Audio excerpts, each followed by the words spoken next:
Astro Jawahar channel நேயர்களுக்கு அன்பான வணக்கம். பாராளுமன்ற தேர்தல் வந்து கொண்டிருக்கின்றது. தேர்தல் களம் சூடுபிடிக்கும். பல அணிகள் போட்டியிடும். போட்டி கடும் போட்டியாக இருக்கும் என்று நாம் நினைத்து கொண்டிருந்தோம்.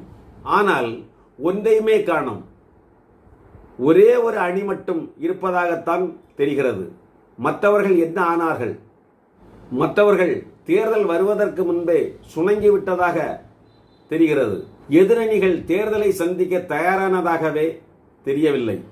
இப்போதே தோல்வி பயத்தில் இவிஎம் மெஷின் வேண்டாம், பழைய வாக்குச்சீட்டு முறையே போதும் என்று பிதற்ற தொடங்கியிருக்கிறார்கள். போராட்டம் நடத்தி கொண்டிருக்கிறார்கள்.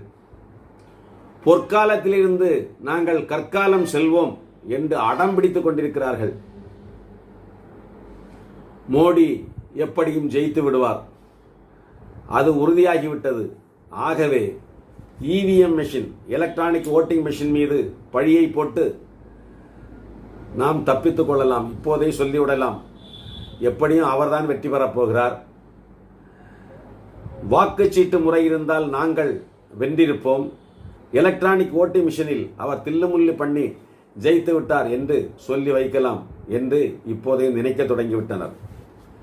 இந்தியா கூட்டணி அமைக்கும் போதே நான் கூறியிருந்தேன், இது வேலைக்கு ஆகாத கூட்டணி என்று. காரணம், அதிலுள்ள ஒவ்வொரு தலைவர்களுக்கும் ஒவ்வொரு விதமான கொள்கைகள், முரண்பட்ட கொள்கைகள். எல்லோருக்கும் பிரதமர் நாற்காலி ஒன்றே குறி. அதை யாரும் மற்றவருக்கு விட்டுக் கொடுக்க தயாராகவும் இல்லை. எல்லோரும் பிரதமர் ஆகிவிடவும் முடியாது. காரணம் என்னவென்றால், ஒரே ஒருவர் தான் பிரதமர் ஆக முடியும். அந்த பதவி ஒரே ஒரு பதவிதான், ஒரே ஒரு இடம்தான் உண்டு. அதை யாருக்கு கொடுப்பது? இந்தியா கூட்டணி தலைவர்களால் அதற்கு ஒரு உடன்பாடு இதுவரை வர முடியவில்லை.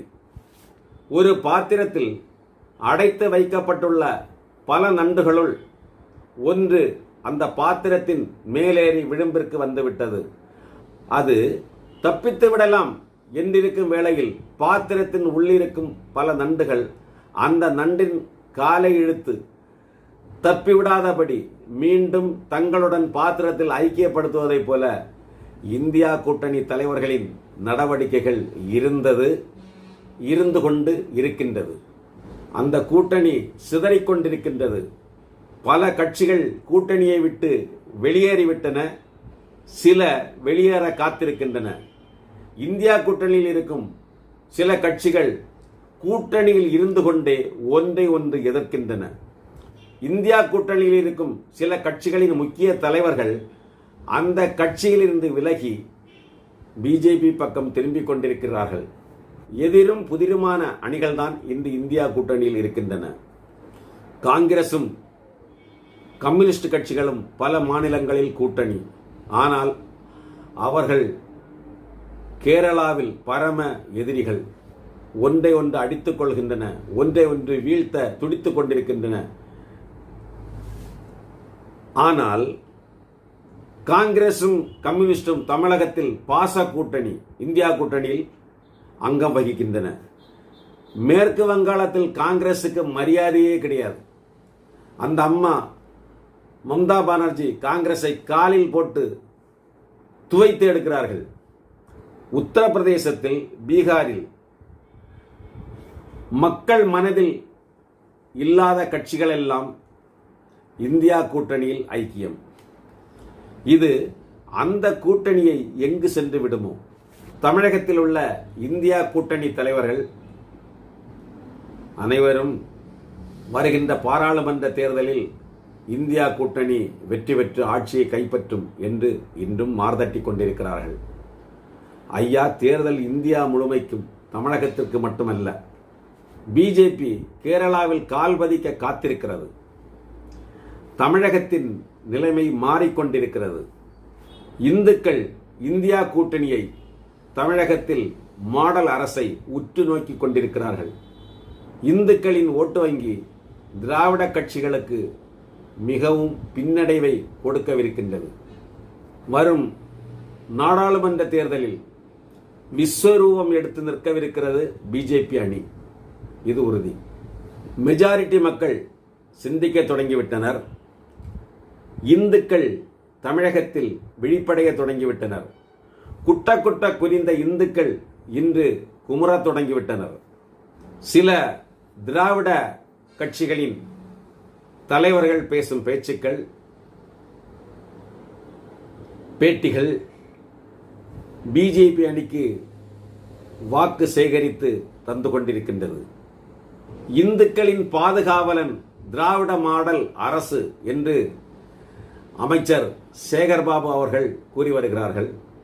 திண்டுக்கல் லியோனி அவர்கள் விபூதி பூசாத மடாதிபதி ஸ்டாலின் என்று மேடைக்கு மேடை முழங்கி வருகிறார்.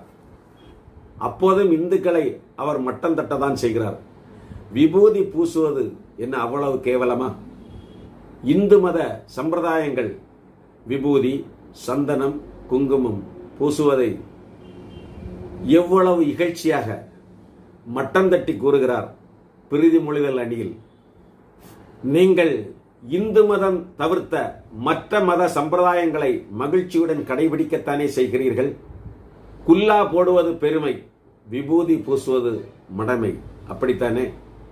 குல்லா போட்டு நோன்பு கஞ்சி குடிப்பது பெருமை, கோவில் பிரசாதங்கள் உண்பது மடமை, அப்படித்தானே? முட்டிக்கால் போட்டு சர்ச்சில் தொழுவது பெருமை, கோவில்களில் இறைவனை கையெடுத்து தொழுவது மடமை, அப்படித்தானே? உங்களின் இந்த செயல்கள் அனைத்தும் சிறுபான்மையின மக்களின் வாக்குகளை வசீகரிக்கும் ஃபார்முலா என்பதை இந்துக்கள் புரிந்து கொள்ள தொடங்கிவிட்டனர். நம்முடைய பாரத நாட்டு இந்து பண்டிகைகளுக்கு இவர்கள் யாருமே வாழ்த்து தெரிவிப்பதில்லை, பண்டிகையை கொண்டாடுவதில்லை. ஆனால் இறக்குமதி செய்யப்பட்ட பண்டிகைகளுக்கு இவர்கள் வாழ்த்து கூறுவார்கள், அதை கொண்டாடுவார்கள். இந்திய மொழிகளான சமஸ்கிருதம், இந்தியை இவர்கள் எதிர்ப்பார்கள். ஆனால் இறக்குமதி செய்யப்பட்ட வெளிநாட்டு மொழிகளான உருது, அரபியை இவர்கள் ஆதரிப்பார்கள். இத்தனை காலம் தூங்கிக் கொண்டிருந்த இந்துக்கள் சிறிது சிறிதாக விழிக்க தொடங்கிவிட்டார்கள். அவர்கள் முழுவதுமாக விழிக்கும் காலம் நெருங்கிக் கொண்டிருக்கிறது.